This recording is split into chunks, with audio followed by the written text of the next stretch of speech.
Got my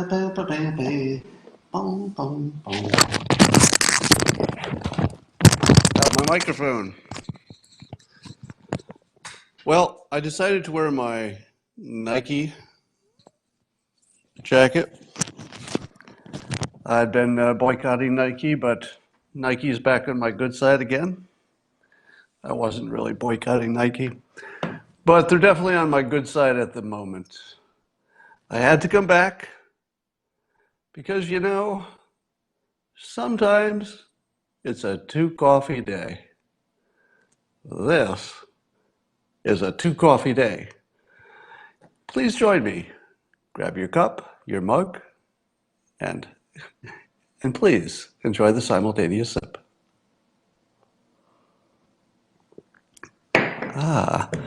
So by now you all know that Michael Avenatti is being indicted separately on completely different things, coincidentally the same day. One of them is for trying to extort Nike, telling them that if he doesn't give them $20 million or whatever, that he'll do something to tank their stock. Now, apparently he had a client involved, so there was some claim, I don't know what it is. And then there's the claim that he once received a settlement on behalf of his client and then changed the date on the settlement so that he could keep that money for himself for 3 months. Now, I just heard one expert say, well, he might be able to argue that the extortion thing was just good lawyering, but the other thing, kind of a problem now. So I had to come on and enjoy the timing of this. Has this president ever had a better week? It's just crazy that, it's just coincidence that all these things are happening at the same time. But in the larger context, one of the things this president does really well is that when somebody leaves money lying on a table, he picks it up. That sounds like an obvious thing, right? But I don't know I've ever noticed any other president doing it. If somebody leaves money on the table, he says, is this free money? All right, and he picks it up. And I think that the Golan Heights issue is free money. And what I mean by that is that the larger news context for the last several weeks has been how members of the Democratic Party are anti-Israel. See where I'm going with this? So I'm sure the president does like Netanyahu in office because they have a good working relationship. And I'm sure that, there are no coincidences about, his timing, et cetera. But the larger context was the Democrats, he was painting them as the anti-Israel side. And he knew that their normal instinct would be to criticize whatever he does. So he does this unambiguously pro-Israel thing. There's no way around it. It's just good for Israel. I mean, you could say it's good for the Allies because we're all holding hands and we have common interests and such. But really, it wasn't in the national interest of the United States in any direct way, except that it's good for an ally. So the president sees this money laying on the table, which is, wait a minute, are you telling me I could just pick up this money and nobody's going to be able to complain because they're all trapped? And they are trapped. They're trapped in terms of the news cycle. So he looks at it and goes, how about if I just say we recognize the Golan Heights as Israel's property? And Netanyahu probably said that would be amazing. Why don't you do that? Or maybe the suggestion came from the other side. We don't know. But Israel just blew up a Hamas headquarters. Well, I'm sure they have lots of headquarters. So Trump, realizing that the Democrats have been trapped by their own bad rhetoric from some members about Israel and about AIPAC, apparently, that they really couldn't complain. Oh, they would try, but they kind of couldn't. They were trapped. He'd already painted them as anti-Israel. There's just nothing they can say. I mean, they could try, but everything they say will just make it worse for them. Um, so, so he sees this opportunity to do something that's good for Israel. It works against the idea that he ever said the racists in Charlottesville were fine people, because those racists were saying anti-Jewish slogans. So he does something that he didn't have to do. There was just no reason he had to do this. The Golan Heights executive order did not have to happen. It was a completely optional decision. And how do you understand that if you think that this president was on the side of the racist saying anti-Jewish stuff? Those two things can't go together. Had he been sort of forced into this making a decision, then people could say, hey, yeah, he's just pretending. He was forced into it. But there was no force. There was no influence that had any real determining effect on him at all. It was just a choice, and it was a good time to do it. Now, I like also the following fact.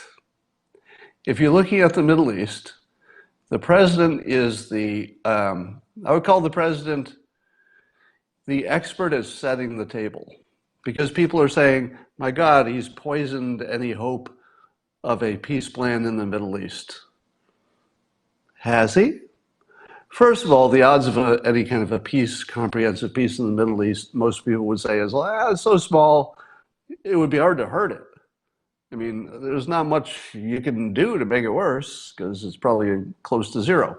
I happen to have a more optimistic view, which is that this president and this set of leaders in that area have the best opportunity to get something done peace-wise that's ever existed. But here's what he did with the Golan Heights. And if this hasn't occurred to you yet, I guess it will now. Every time somebody starts firing in the Middle East, Israel gets bigger. Have you noticed the pattern? Every time somebody aims a rocket at Israel, or even just starts a war over there, whether it's ISIS or someone else, every time Israel gets a little bigger. And once and I've said this a million times, but it applies here. Once you've developed a sense of a trend or a direction, the trend or the direction influences your thinking far more than where things are at the moment. You're looking at, oh my God, it's going in that direction. We got to stop it from going in that direction. That's really weighs on the psychology. So he has once again established this pattern, which already existed, but it was sort of an aging pattern. He just refreshed it. And he just said, fight all you want, but the outcome is the bigger Israel. Would you like to attack Israel? Anybody? Anybody want to attack Israel? Because if you do, wait a few years, and Israel will be bigger. Now, so that actually is a good way to set the table, because you want the people that you're negotiating with to think that waiting is a bad strategy. You want them to think there's a time pressure. You want them to freeze the losses. You want them to think, my God, if I don't do something now, it's just going to be worse. My negotiating position will be less the next time we have this conversation. If it's 5 years from now, Israel will be twice as strong, maybe larger, and I won't have any extra negotiating leverage. Might as well do it now. So the president's timing on this Golan Heights thing, and even just the decision to do it at all, are kind of so perfect, both domestically and as a table setting. And people had argued that the United States can't be a credible player for Middle East peace if we're too strongly favoring of Israel. President Trump is testing that theory. And I think it needed to be tested. We don't know where this is going to go yet, but I absolutely agree with testing the theory. I probably wouldn't have thought of it, and I'm sure I wouldn't have done it. Like it would not have occurred to me that the right way to set the table is by making it very clear that all the power, all the benefits, just everything is going Israel's way. And then you go into the negotiations and you say, you see which way things are going. Is this the way you want them to keep going? Because we don't have to talk peace. We can just let you have more of what you already have, which is, Hamas and the bad guys are shrinking, ISIS shrinking. You could have more of that, or we could just lock it down now and you can start building yourself back up. So you decide. So I don't know yet, but there is a distinct possibility that this was exactly the right way to set the table for the negotiations. And what it does also, here's another thing that the Golan Heights thing does. Have you read in the paper the terribly angry protests from the other Arab countries? I haven't. Have you? I'm sure they've made statements, right? Hasn't somebody made a statement or something? But suppose you're Hamas. You're Hamas and you depend on, some allies in the area. And the president just said, watch this. Here's the Golan Heights. I'm going to say that we recognize it as Israel. Now watch. See what happens. Hello? Protests? Don't hear it. You see you're all alone now, right? Hamas. So it has the effect of isolating Hamas. Now it's possible that, we asked some of the key countries how they were going to treat it before we did it. I don't know that we did that, but maybe. And it's possible we already knew that we would get a muted reaction. And if we did, it's just great. There's a Garagos takedown. I don't know what that's about. Is he on TV? Now, I'm noticing I'm noticing a lot. I have to address a comment that went by. Somebody's telling me that Q made a correct prediction. Let me point out that everyone who was not an anti-Trumper made the same prediction, that there wouldn't be anything coming out of this collusion thing. So if you think Q has been proven by saying the same thing that every Trump supporter has been saying for 3 years, you need a stronger argument than that. So there are two pushbacks I'm seeing to the Mueller report. One is that, well, three really. One is that, have you seen all the word thinking? I've taught you about word thinking. Word thinking is when you try to win a debate by talking about what a word means, as opposed to talking about what the facts are and the reasons. Now they're doing that with the word exonerate. And you're watching them say things such as, Mueller specifically said he is not exonerating. And they say that, hold on.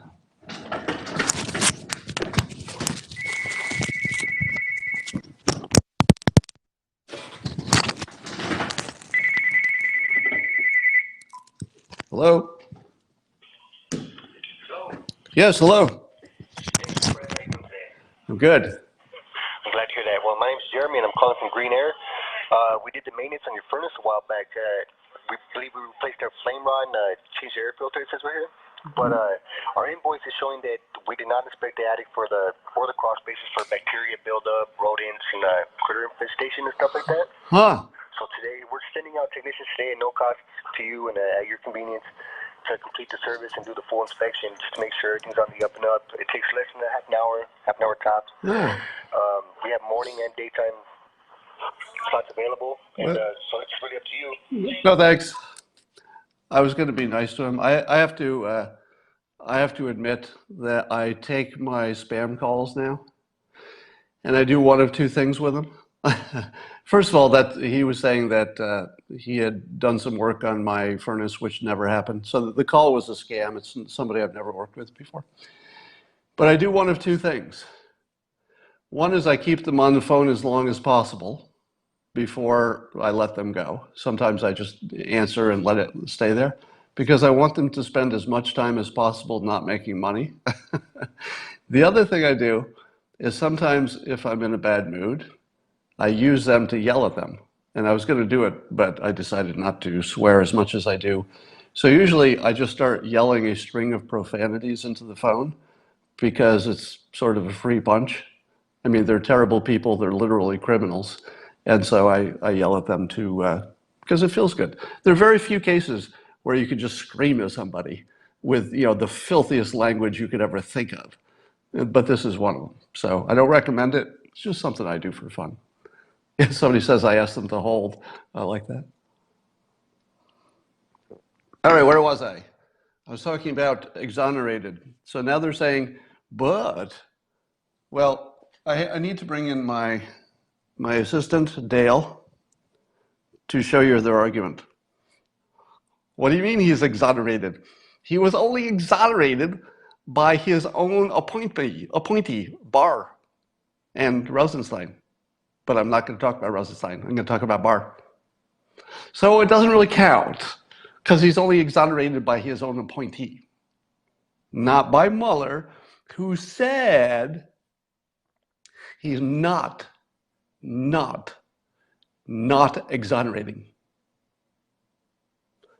Well, Dale, in the same Mueller report, he did say that he's not exonerating him, but he also said there's no evidence of a crime and that there won't be any more indictments coming.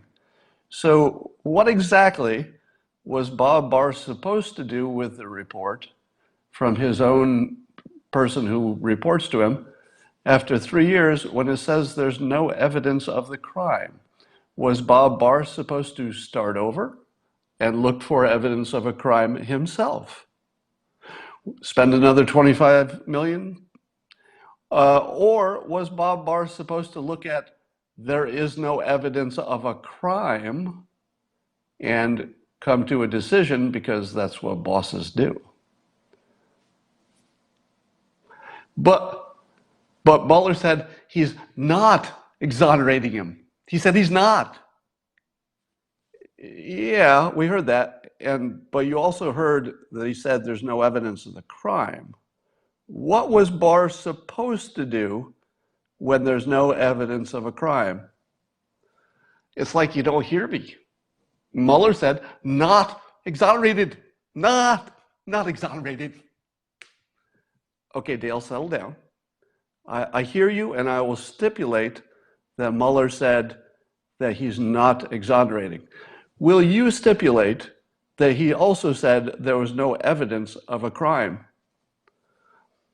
He said not exonerated. He said not exonerated. He said not exonerated.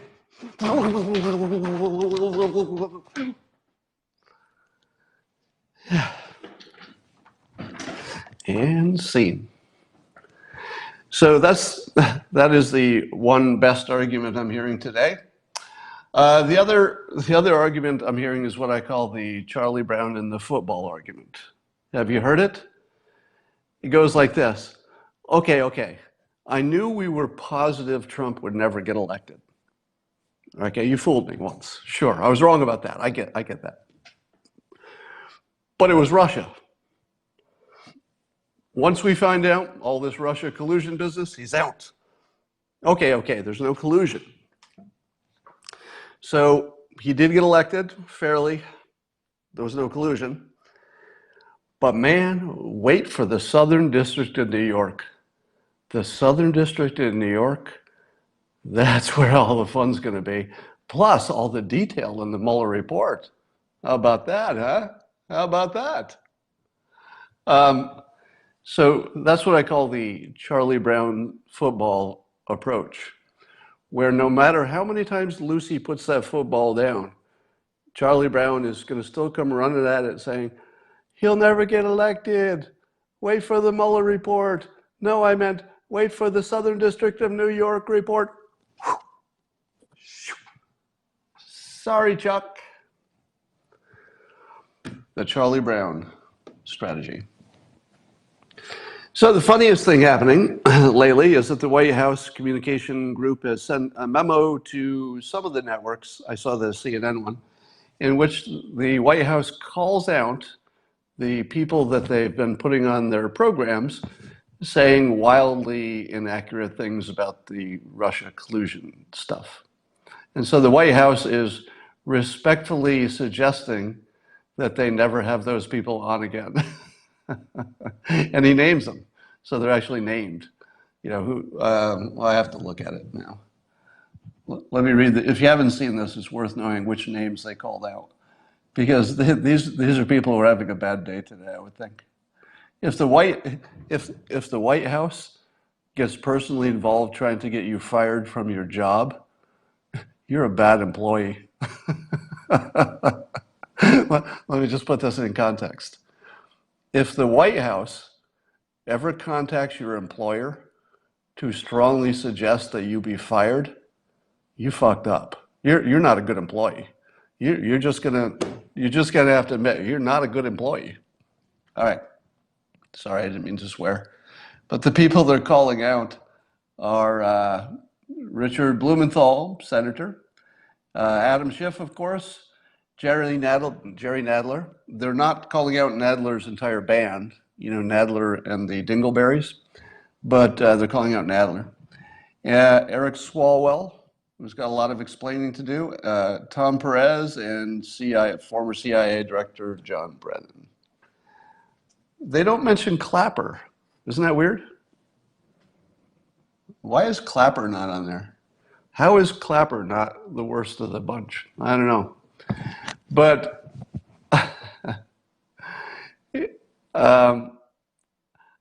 as I look at, if things look different now, don't they?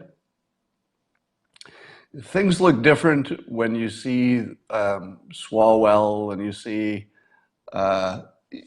any of the people who are still sort of the dead enders, you know, the people who are still in that cave on Okinawa waiting for World War II to end. You know, so Swalwell's like that Japanese soldier who, you know, hid in a cave until the war was over, but he didn't know it was over, so he just kept hiding. When you hear him talk now, it no longer feels like just normal political talk. And I don't know how much of this is just my bias. Maybe 100% is just my bias. Probably 100%. I want to see if you're having the same impact. Now when I'm watching somebody still try to, you know, beat this dead horse to death, I don't see them as credible people anymore. I used to see them as people who maybe believed there was something there, and, you know, sure, they were being political, but it wasn't outside the bounds, right? They thought there might be something there. I think some people were legitimately convinced there might be something there. Now when I watch one of those anti-Trumpers clinging to their beliefs, they look sad and pathetic. And I can't tell if that's just my changing context or if they are both sad and pathetic. Maybe there's no difference if it's my opinion that they're pathetic. So somebody says, you saw Clapper as credible? God, no. Clapper is the least credible person on television. So here's my question. As you're watching them now, and then I saw, should I say this? I'm going to say this, but I know I'm going to get in trouble somehow. I watched one pundit in particular, who is a woman who I think maybe she has a show, or at least she appears on MSNBC. I don't know her name. But her vibe was ex-wife. I don't know if I need to say more. But the way she was treating it was like somebody was angry in a personal relationship. And none of it looked credible, like a commentator. It didn't look credible like a news person. It didn't even look credible like a reasonable person. It was somebody who was so angry about a relationship that nothing they said made too much sense. Because it's the anger talking. Yeah, I'm not going to tell you who it was. But look for that. Look for reactions that look like angry ex-wife. One of you may have guessed correctly, but I won't tell you who. All right. I watched Don Lemon, who, yeah, I'm trying not to get myself in too much trouble, but I'm going to make a dog analogy. I'm not comparing Don Lemon to a dog. It's just an analogy, right? So in this, what follows is not me calling Don Lemon a dog. I wouldn't do that. Nonetheless, when I chastise my dog, Snickers, there's a look that Snickers has. Have you seen it? When you yell at your own dog and the dog is just sort of like this. Don Lemon looked like just the facial expression. I'm not calling him a dog, all right? Be clear about that. That would be inappropriate. I'm saying that the look he had is one I've seen before, but I've only seen it from Snickers, which is... Now again, that totally could be my imagination. So I might be infusing things with my own filter, and maybe there's nothing that's really different. I'm just saying. He had the look of someone who'd been chastised. CNN Chiron on Garagos, its own contributor. All right, so there's some news about Garagos. Goes CNN, and I don't know what that is yet.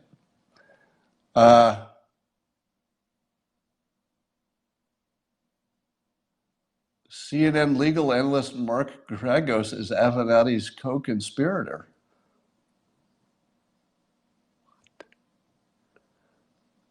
Oh my God.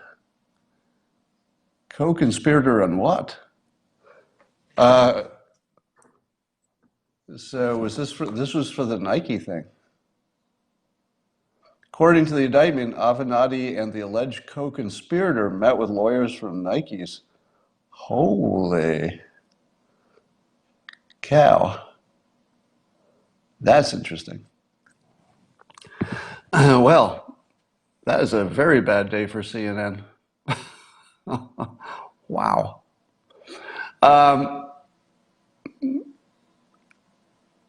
Wow. Oh, did Garagos represent Smollett? My God, I think he did, didn't he? Oh, he was Jussie Smollett's lawyer, Garagos? Oh my God. They just fired him? Was he the OJ attorney? I don't remember that. Maddow is sad now. Holy Adam Schiff, Batman.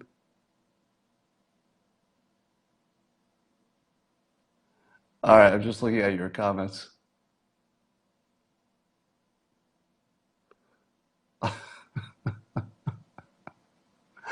Somebody says, I can prove you wrong on transgender sports. No, you can't.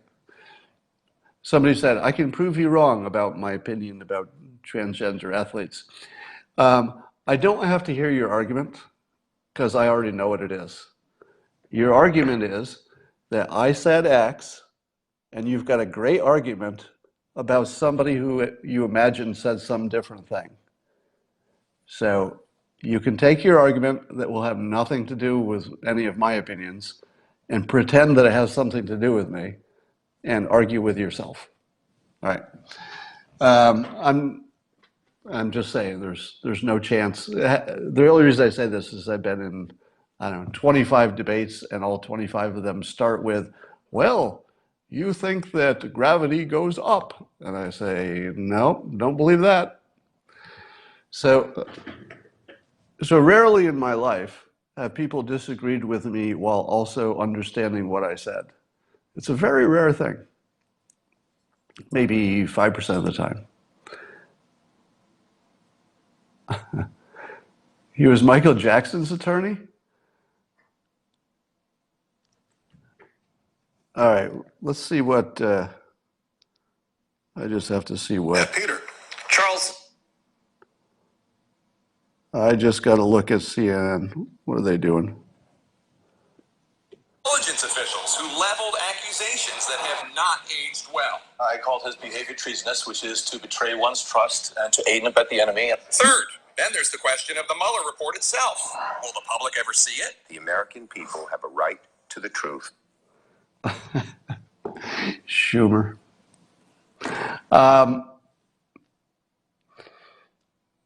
So CNN, I don't know if you saw that, but CNN just showed a clip of Brennan, and it was in the context of the people who are saying all the wrong things are going to need to answer for it. Interesting. So,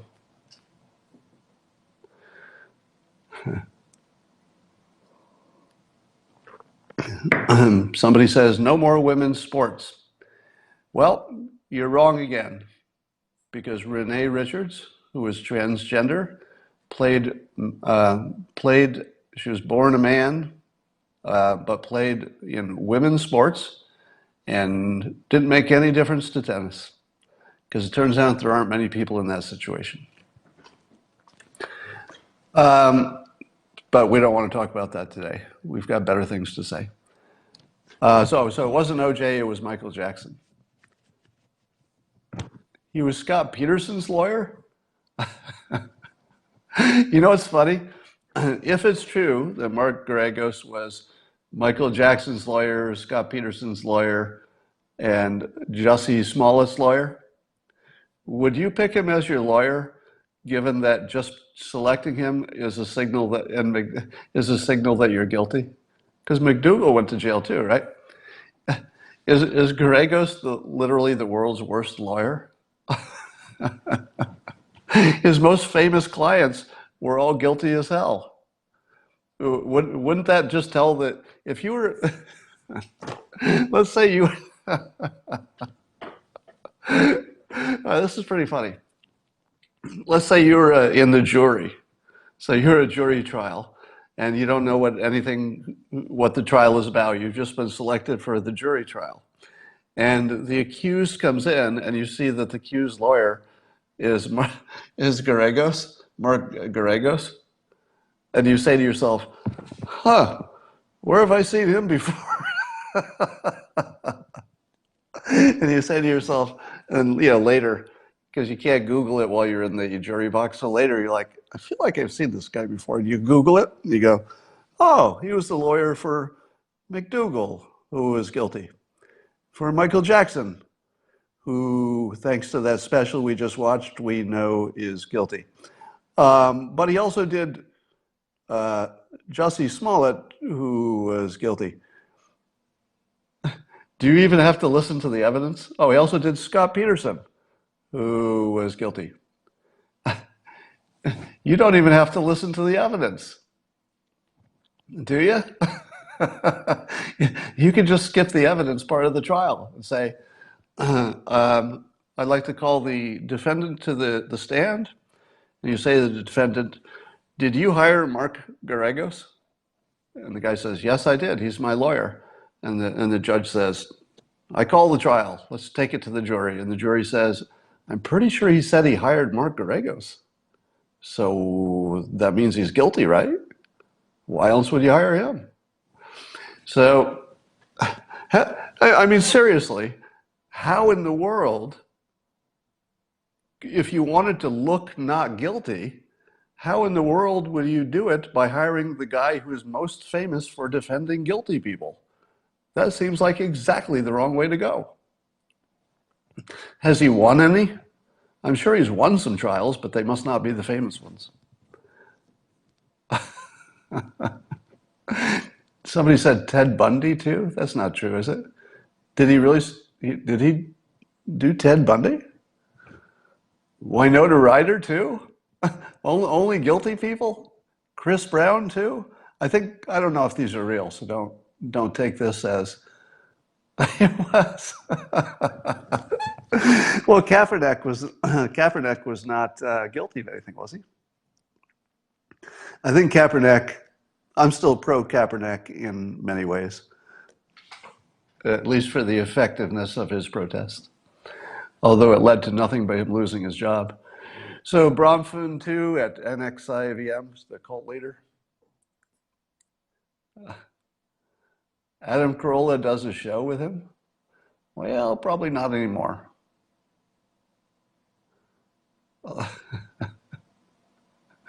Winona Ryder too. All right, I think we've said enough for now. I've enjoyed this thoroughly. I'm going to go away for a little while, meaning I'm just going to end the Periscope for now. If there's any more great news, I'll be back, but probably not. And I will talk to you later.